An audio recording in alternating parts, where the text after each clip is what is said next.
natakot at nagduda rin sila sa halos kagaya ng lahat.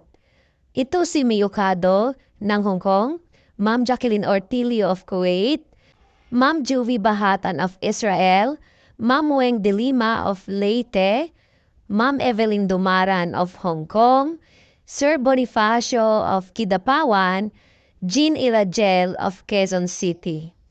A night with top earners, sila yung mga March 2024 na kahit hindi mo kakilala, nagpa-guide, nagpahawak, nagpa-mentor, sinundan kung ano yung sistemang tested and proven at ngayon kasama ko na sila, kabak-to-back ko na sila para i-share kung paano nila ginawa ang negosyong online.